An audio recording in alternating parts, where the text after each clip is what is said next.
Hello, everyone. This is Ofer Forer again. In this specific session to go over with you on our new established investors presentation, just to give you some overview and insights about how you can deliver the presentation and deliver the narrative in the most efficient way.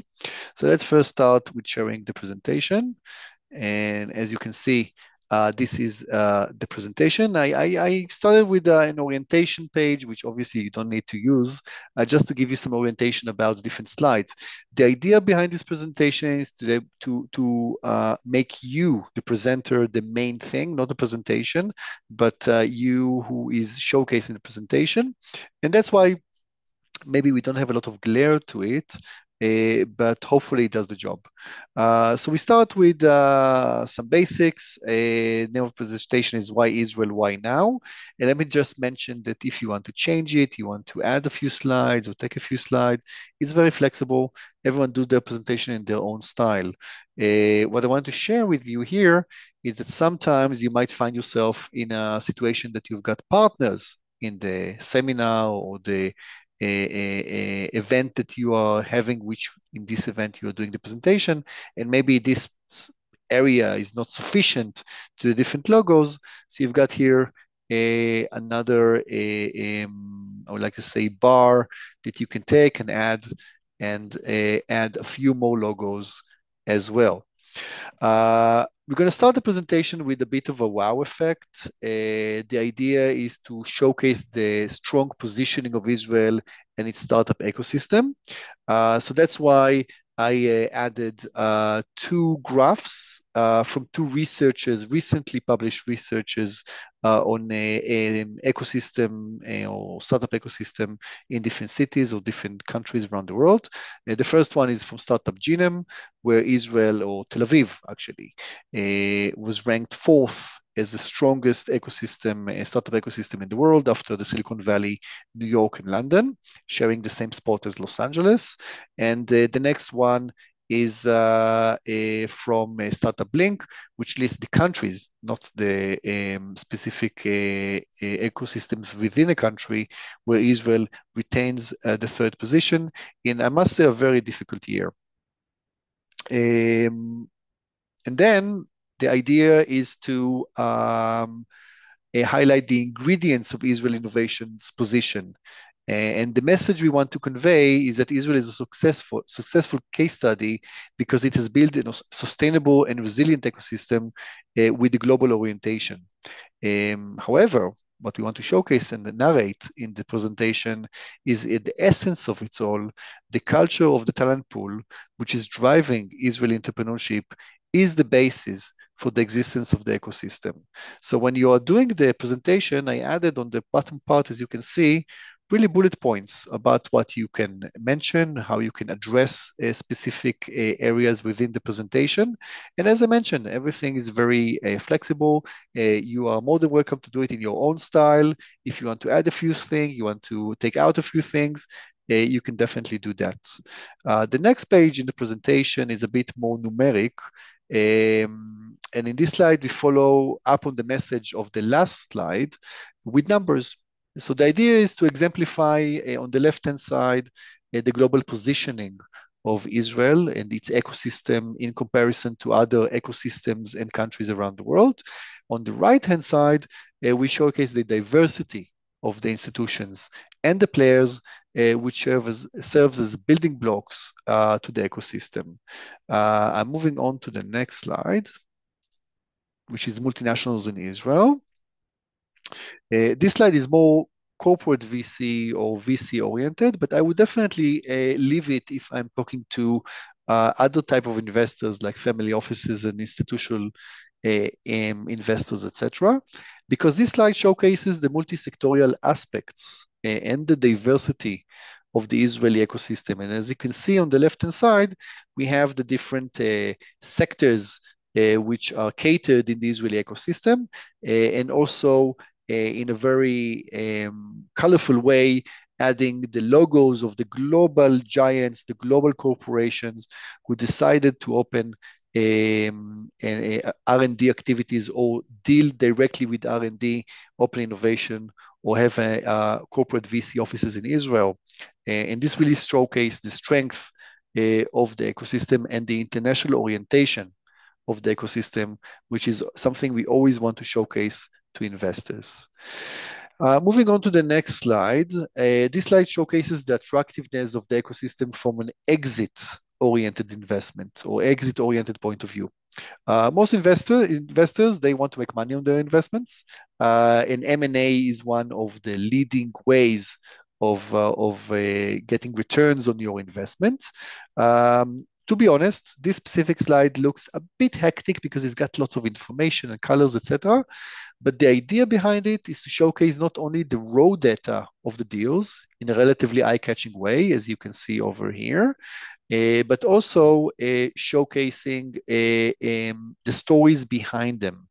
And we talked about global corporations, and in the narrative of this slide, as you can see here, I added Sequoia Capital, which is one of the leading, well-known VCs in the world who decided to reopen their Israeli offices in 2024 during the time of war, during a time of, I would say, an economic slowdown. And that really showcased the resilience, the strength, and the attractiveness of the Israeli market. So this is definitely a story in a narrative that I added here. And another one is NVIDIA, a company that is well known and is always on the news, who decided to open a brand new AI center in Israel. And it's another showcase of the resilient, the attractiveness, and the innovation of the ecosystem. I will move to the next slide, and this slide follows the previous one. In order to narrate that Israeli startups are competitive and M&A is not always the end goal of startup, as some startups pursue organic growth, I wanted to focus on unicorns. And therefore, on the left-hand side, I decided to embed a graph of the emergence of new unicorns. And unicorns, for those who are not aware, are tech companies with a value of over 1 billion US dollars. And this list showcased the flip to a positive trend in 2024 in Israel after the market corrected itself from the highest point of 2021 to 2023. And by the way, this trend, you can see it globally in other countries around the world. What's unique about Israel, that in 2024, there's a flip, a change of the number of and growth in the number of unicorns, and this is something that it's relatively unique, and in other ecosystem you can't really see it. On the right hand side, in order to provide a few colors, I added the different unicorns, different companies which are considered as unicorns in Israel in 2024. I'm moving on to the next slide, Israel's AI positioning. And as you are probably aware, AI is the name of the game. And that applies also to investors. Everybody's talking about AI, everybody's interested in AI. And that's why I allocated a specific slide just for AI. In this slide, we highlight the unique position of Israeli startups in AI, which is a strong and diverse market backed by investment, even in tough times. And the graph on the left-hand side does show a downturn in the market, as you can see in 23, 24, and 22, following the highest position in 2021, which is something which is related to other geographies around the world with a vivid ecosystem such as Israel. However, what I want to show is that the linear line is growing, and although the number seems the same, this is only the first 3 quarters of 2024. When I do have the data of the last quarter, we can definitely see growth in 2024 and growth also in the number of deals. Now, in the number of deals, we can see a decline. However, this is not necessarily bad news. That means that there's more money fueled to more rounds of companies, or maybe less rounds of company, but each round includes more money, and that's because the market is maturing. The market understands that they need more money to do R&D in AI. This is R&D which requires more resources than other areas because they consume a lot of data. On the right-hand side, we can see the diversity of the Israeli ecosystem. So there are over 1,500 companies dealing with AI based on SNC Finder. However, we can see that there's a big diversity between very young companies, mid-sized companies, and companies which are very big. Really showcase the strength and uniqueness of the Israeli AI ecosystem. Moving on to the next slide, which is it's quite important because as we go on with our storytelling, we need to showcase that though the Israeli ecosystem is advanced and competitive, it is not perfect. And after 1.5 years of war, it is very clear among the audience, unless they've been living in a cave for the past 2 years, that the geopolitical situation is challenging in Israel, and it does affect Israel. We also need to acknowledge the other challenges that Israelis are facing, which are not necessarily geopolitical. So that's why I listed here the different topics behind the different challenges, and I wanted to do it in a balanced way. We don't want to, deter investors from investing in Israel, but we want to gain some sort of balance or some sort of credibility. And if we do address the challenges, we do address the problems of the market, and we can do it in a very, diplomatic, ambiguous way. I do believe that we gain more credibility among our audience. And then we can move to the next slide, which comes with a twist.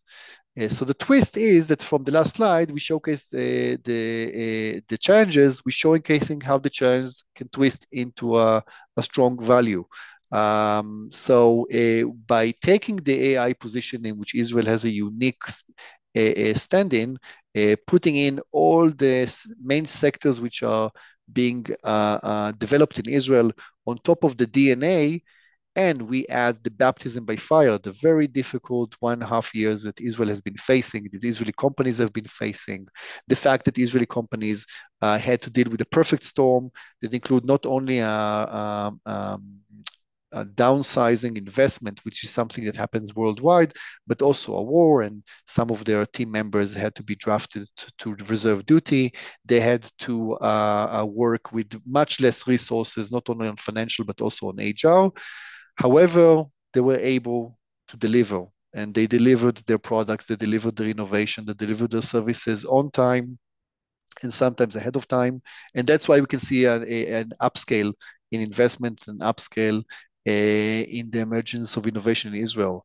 So what we're saying in this slide, and I'm just trying to narrate the story, is that we're taking the challenges, we're taking the positive side of Israel, and we are just on the brink of a new wave of innovation, a new wave of innovation, which is AI oriented or not AI oriented. But what we can see, we have strong, hungry teams and companies in Israel who are about to issue some very strong innovation. So that's why it's a very good time for investors to consider investing in Israel. That's the end of the first part of the presentation. And what I want to showcase, as I mentioned, going back to the beginning of this session, is that I want you, the trade officer, the head of economic mission, to be the center of it all. And we cement that by the next part of the presentation, which really showcases the strength of the Foreign Trade Administration and our network.